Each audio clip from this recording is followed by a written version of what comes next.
I would imagine if you ask 10 people, what does transformational leadership mean? You're probably going to get 10 different answers. So, Yeah. how do you define transformational leadership? Transformational, I was listening to another coaching program yesterday and everybody's going, oh, it's transformational, it's transformational. And transformation to me really means that you've gone down into the core of who you are and accessed all of who you are and really literally transformed yourself so that you're not this person who's clinging to comfort zones and trying to figure out how to, safely go through life. And, I see so many people, fear is just they have this altar to fear in their head that Mm, is their life. And, that's going to quite literally limit the levels of thinking that you can access.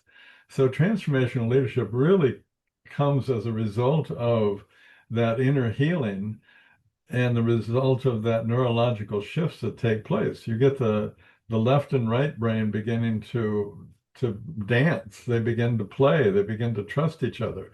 The left brain, all of a sudden, which is very good at figuring out, the best pathway and very linear logical thinking, all of a sudden has this bigger picture. And in that bigger picture, it goes, oh, I can see how to do this. And they start playing together. And in that, mm, in healing the past, the mind gets quieter. And so the forebrain begins to develop as the conscious CEO that it's really truly meant to be.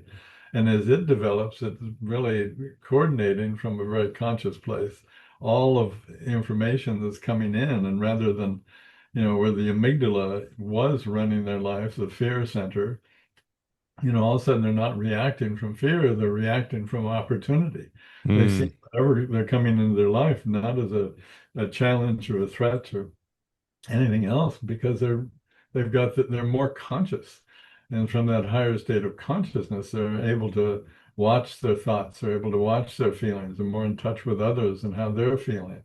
And in that awareness, they're able to really always see, and that's what they look for, is the opportunity in whatever's coming into their life.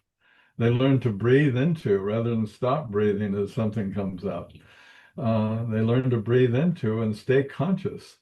And like I say, your level of consciousness determines how you see, how you experience, and how you react to everything that comes into your life.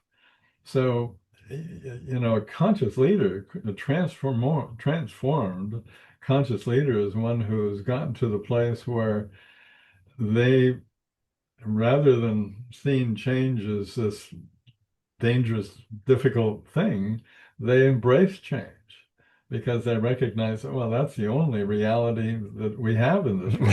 yeah. Constant change. And so all I have to do is breathe and be present, breathe and be curious enough so that I'm always accessing my optimum level of thinking to handle whatever situation comes to me.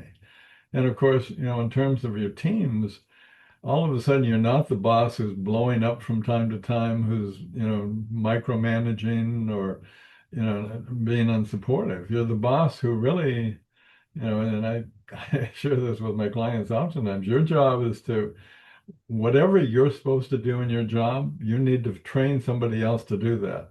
So you're really trying to put yourself out of work.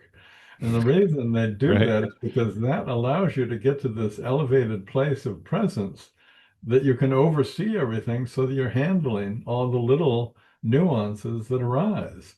But it also allows you, my first book is, what is it? Overscheduled by Success. I see so many people, they're they're playing this game of whack-a-mole as a leader, and Mm, they're getting paid really well to solve all these problems. Well, as you become a more conscious leader and you're more present, most of those problems resolve themselves. mm, And so all of a sudden you're just able to handle everything more fully or more supportively. Everybody picks that up. They feel like, oh my God, I'm really supported. I'm a valued part of this team. All of a sudden they start working together rather than a marketing team and a development team keeping secrets from each other. No, now they're collaborating and working together. And so, as so with the entire organization, and everybody's contributing because you've got a guy, I don't care where he is in the organization, he's going to be knowing more about that little spot or that area than anybody else. And so if he's not saying anything, then that's really That's damaging or it's a limiting problem. the organization. So if everybody's contributing, everybody's involved, then that allows you to work together. It's like when people go through my initial programs, they become more unified and focused, and their life is really transformed.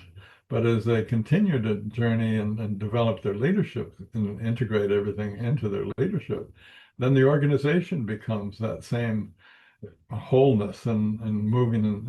It's like Canadian geese. If you've ever seen them, they fly in that big V shape. Yeah.